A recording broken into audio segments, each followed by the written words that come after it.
बिस्मिल्लाहिर्रहमानिर्रहीम। नाज़रीन अस्सलाम वालेकुम। मैं हूं आपका मेज़बान साबिर शाकिर। वफाकी दारुल हुकूमत इस्लामाबाद से कुछ ताज़ा तरीन और अहम मालूमात आपके साथ शेयर करते हैं। दो तीन खबरें हैं, बहुत इंपॉर्टेंट हैं, लेकिन स्टार्ट करेंगे हम सुप्रीम कोर्ट ऑफ पाकिस्तान से, क्योंकि वहाँ पे एक बहुत ही अहम नौइयत का मुकदमा चल रहा है। लेकिन ये बात जहन में रखनी चाहिए कि एक गैर आइनी तरमीम है और गैर आइनी पार्लियामेंट ने उसको मंजूर किया हुआ है और उसके नतीजे में ही ये सब कुछ खेल खेला जा रहा है। और इसके बावजूद कि वो आइनी बेंच कहलाता है और इसके बावजूद कि उसकी अपनी आइनी हैसियत मशकूक है, लेकिन जो हकीकतें सामने आ रही हैं, और वो भी क्योंकि हैं तो ऑनरेबल जजेस, उनके सामने भी जैसे जैसे 9 मई की हकीकतें खुलकर आ रही हैं तो उनके भी ज़रा अपने 14 तबक रोशन हो रहे हैं। आज जो समाअत हुई 9 मई के हवाले से सिविलियंस का फौजी ट्रायल, सिविलियंस का फौजी अदालतों में ट्रायल ये चल रहा है और आज GHQ के वकील ने अपने दलाइल मुकम्मल कर लिए और बड़े तवील दलाइल दिए। आज जो कुछ हुआ वो काफ़ी समझने के लिए और काफ़ी कुछ है, उसमें खबरें बहुत हैं। पाकिस्तान के अरबों रुपए मालियत के 2 ओरियन तैयारे तबाह हो गए थे कराची में।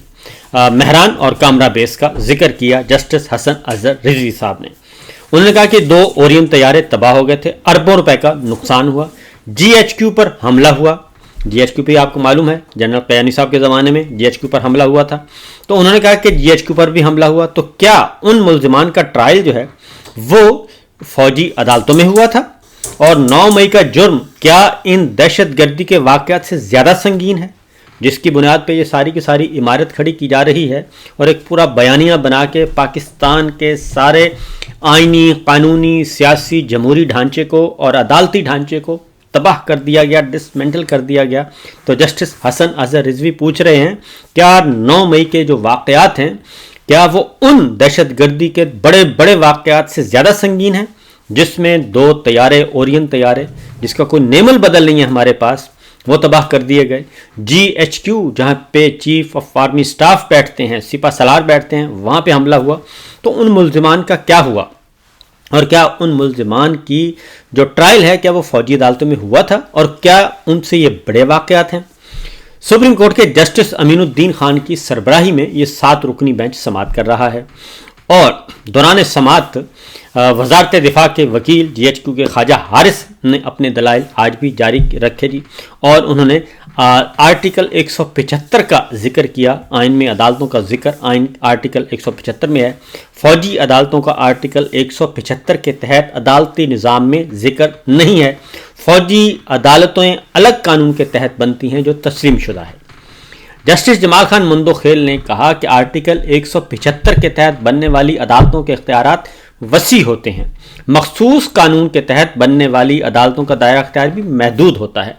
अब मैं आपको यहाँ एक बात बता दूं कि आइन के अंदर जो कुछ बयान किया गया है और आइन के अंदर जो सिस्टम बनाया गया हमारा अदालती निज़ाम, वो आइनी अदालती निज़ाम है और उसके इख्तियारात भी उसके अंदर मौजूद हैं। और उसके नीचे जो कानून, एक्ट ऑफ पार्लियामेंट के तहत जो कानून साजी होती है और जो इदारे कायम होते हैं, वजूद में आते हैं, वो उनसे सुप्रीम नहीं होते, उनके मातहत होते हैं। आइन का आर्टिकल हमेशा और आइन हमेशा सुप्रीम ही रहेगा और वो कभी भी जो है वो कानून उसको अंडू नहीं कर सकेगा। आइन कवानीन को अंडू कर देते हैं। तो इसलिए 175 के तहत, आइन के तहत जो अदालती निज़ाम है, ये उसका मवाजना फौजी अदालतों से कर रहे हैं कि फौजी अदालतें भी वैसी ही हैं। तो वहाँ पे जस्टिस जमाल खान मुंदोखेल ने उनको रोका और टोका और कहा कि नहीं, वो इख्तियारात महदूद नहीं, वो लामहदूद इख्तियारात हैं अदालती निज़ाम के तहत। अलबत्ता जो फौजी अदालतें हैं वो बहुत महदूद का दायरा इख्तियार है उनका।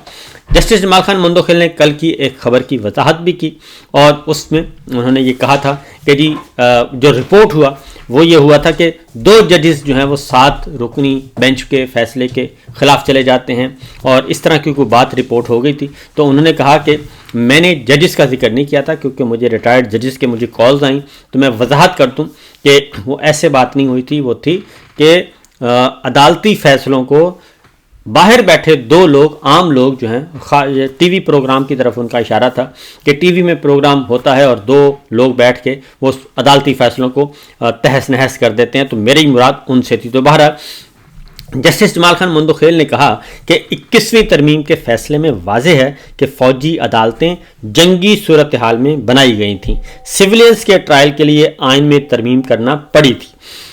ख्वाजा हारिस ने कहा कि तरमीम के जरिए आर्मी एक्ट में मजीद जराइम को शामिल किया गया था। जस्टिस हसन अजहर रिजवी ने कहा, वही बात दोबारा रिपीट की कि 21वीं तरमीम के फैसले में मेहरान और कामरा बेस का भी जिक्र है, GHQ हमला करने वालों का ट्रायल कहाँ हुआ था, और पाकिस्तान के अरबों रुपए मालियत के 2 ओरियन तैयारे तबाह हुए थे, क्या 9 मई का जुर्म इन दहशतगर्दी के वाक़यात से ज़्यादा संगीन है। ख्वाजा हारिस ने कहा कि मेहरान बेस हमले के तमाम दहशतगर्द मारे गए थे। अब सवाल दहशतगर्दों का नहीं है, सवाल तो है कि पीछे सप्लाई लाइन क्या थी, कौन था। APS का भी यही था, पीछे तो मास्टरमाइंड होते हैं ना जी, और उनको ये होता भी है कि वो टेलीफोन पे राब्ते में उनसे राब्ते में थे। तो इसलिए हसन अजहर रिजवी ने इस्तफसार किया कि क्या मारे जाने के बाद कोई तफ्तीश नहीं हुई कि ये कौन थे, कहाँ से और कैसे आए। वही बात, क्या दहशतगर्दों के मारे जाने से मेहरान बेस हमले की फाइल बंद हो गई। ख्वाजा हारिस ने जवाब दिया कि तहकीकात यकीनी तौर पर हुई होंगी। GHQ हमले का ट्रायल फौजी अदालतों में हुआ था। GHQ हमला केस का ट्रायल 21वीं तरमीम से पहले हुआ था। जस्टिस हसन अजहर रिजवी ने कहा कि उन्हीं तमाम हमलों की बुनियाद पर तरमीम की गई थी कि ट्रायल में मुश्किलात होती हैं, कामरा बेस पर हमले के मुल्ज़मान का क्या हुआ, इनका ट्रायल कहाँ हुआ था। ख्वाजा हारिस ने मौक़िफ़ फरमाया कि हिदायत लेकर आगाह करूँगा। एडिशनल अटॉर्नी जनरल ने मौक़िफ़ अपनाया कि हम भी ख्वाजा हारिस के दलाइल अपना रहे हैं, यानी कि GHQ के वकील के दलाइल जो है वो हुकूमत ने भी अडॉप्ट कर लिए और वो भी ले लिए। बलूचिस्तान हुकूमत के वकील सिकंदर महमद ने भी GHQ के वकील के साथ आके मिल गए। उन्होंने भी कहा जी ख्वाजा हारिस ने जो कहा वही सब कुछ है, यानी कि हाथी के पाँव में सबका पाँव, जो GHQ कह रहा है हम भी वही कहेंगे और वही हमारे दलाइल हैं। जस्टिस जमाल खान मंदोखेल ने कहा कि बलूचिस्तान हुकूमत की वकालत कैसे कर सकते हैं। जस्टिस मोहम्मद अली मजहर ने इस्तफसार किया कि कोई कानून बताएं कि निजी वकील किसी हुकूमत की नुमाइंदगी कैसे करता है। तो ये भी एक लतीफ़ा है, क्योंकि एक अलग खेल है जी दुनिया का कि एडवोकेट जनरल भी रखे हुए हैं, एडिशनल एडवोकेट जनरल भी रखे हुए हैं और फिर सरकारी वकील भी साथ साथ मौजूद हैं, और उसमें ज़ाहिर है आपको फिर पैसे भी देने पड़ते हैं, फ़ीस भी होती है। तो बहरहाल ये एक अलग पूरी की पूरी दास्तान है जी। और सिकंदर बशीर ने मौक़िफ़ इख्तियार किया कि सुप्रीम कोर्ट के फैसलों में हुकूमत को निजी वकील करने की इजाज़त दी गई है। जस्टिस जमाल खान मंदोखेल ने कहा कि निजी वकील ही करने हैं तो फिर एडवोकेट जनरल ऑफिस को बंद कर दें।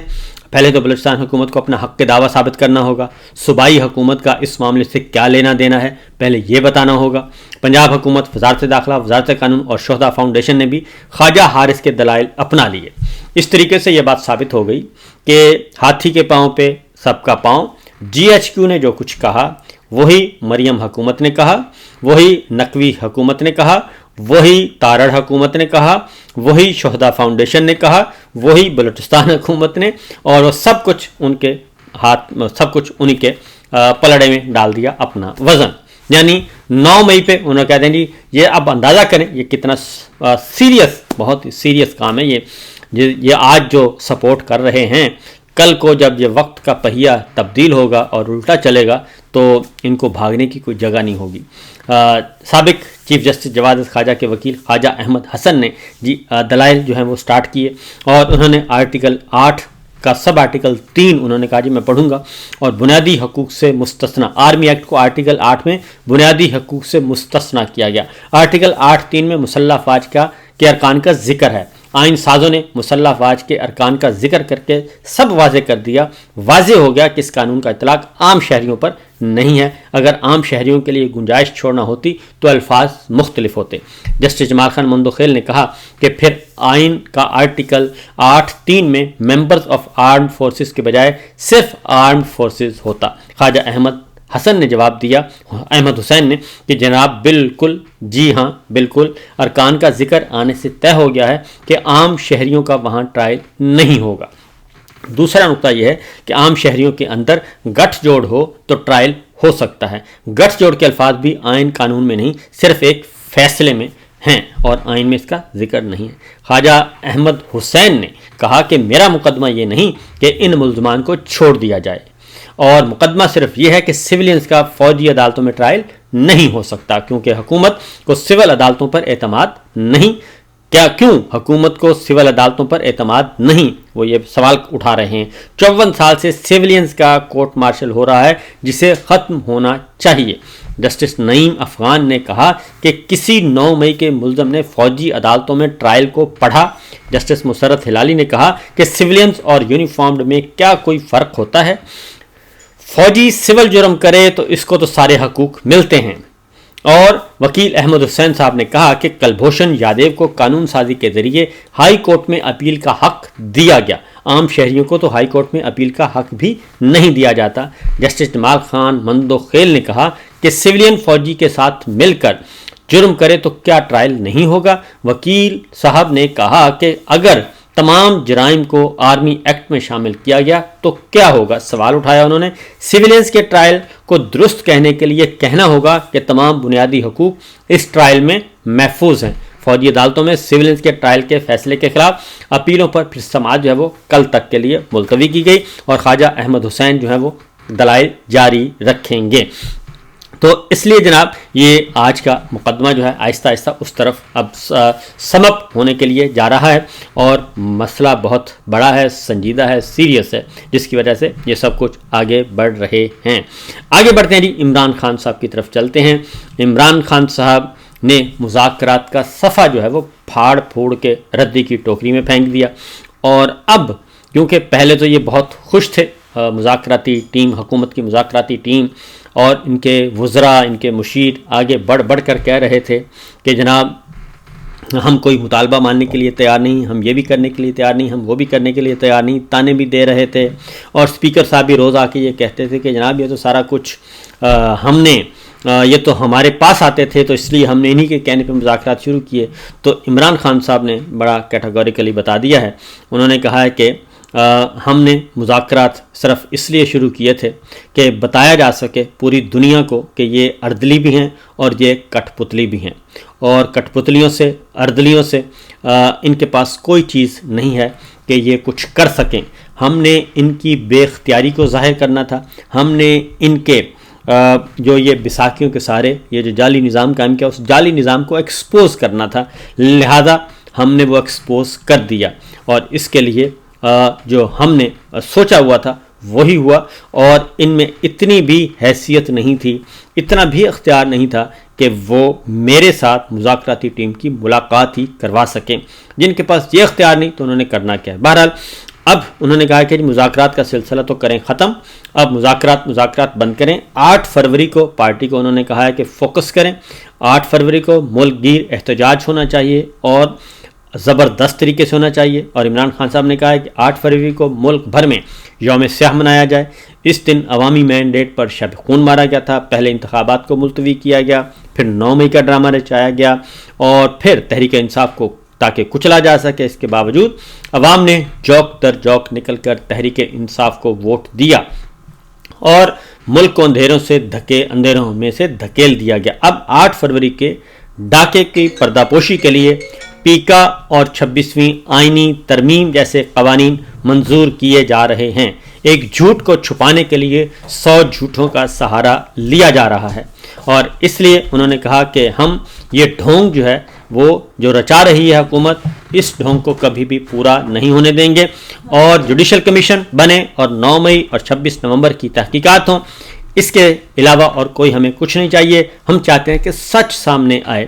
اس لیے جناب انہوں نے بیرون ملک بھی اور اندرون ملک بھی تمام پارٹی لیڈرز کو ہدایت کر دی ہے کہ وہ جائیں اور جا کر 8 فروری کی تیاری کریں۔ باقی خبریں انشاءاللہ اگلے ویلاگ میں آپ کے ساتھ شیئر کریں گے، اور بہت ساری خبریں ہیں۔ اسی طریقے سے اعظم سواتی صاحب کی ضمانت منظور ہو گئی ہے بڑی مشکل سے، اور دیکھتے ہیں کہ ان کو رہا کیا جاتا ہے یا ابھی بھی نہیں، ابھی بھی ان کو انتقام کا نشانہ بنایا جائے گا۔ اور اس کے علاوہ ایک اور بڑی خبر ہے، اور وہ ہے کہ عدلیہ پر حملے کیے جا رہے ہیں، اس کے لیے باقاعدہ طور پہ تیاریاں کی جا رہی ہیں، در پردہ اندرون خانہ خاموشی سے اعلانیہ، اور जुडिशरी के अंदर बहुत कुछ हो रहा है और जुडिशरी में बहुत ज़्यादा इर्तियाश और इस्तराब भी है, क्योंकि एक बार फिर अगले हमले की तैयारी की जा रही है और जस्टिस मंसूर अली शाह साहब निकले हुए हैं मैदान अमल में, और दीगर आज़ाद और दबंग जजेस भी वो बिल्कुल इस निज़ाम को कबूल करने के लिए तैयार नहीं हैं। वकला कन्वेंशन भी हो रहे हैं और वकला ने लाहौर में एहतजाज भी किया है और माल रोड पे भी निकले हैं। वो आहिस्ता आहिस्ता मोमेंटम बनता जा रहा है और आहिस्ता आहिस्ता चीज़ें जो हैं आगे बढ़ रही हैं। तो देखिए कि ये ऊँट किस करवट बैठता है, लेकिन मुझे उम्मीद है कि किसी अच्छी करवट ही बैठेगा। बाकी बातें और बाकी खबरें अगले व्लॉग में। इजाज़त दीजिए, अल्लाह हाफ़िज़।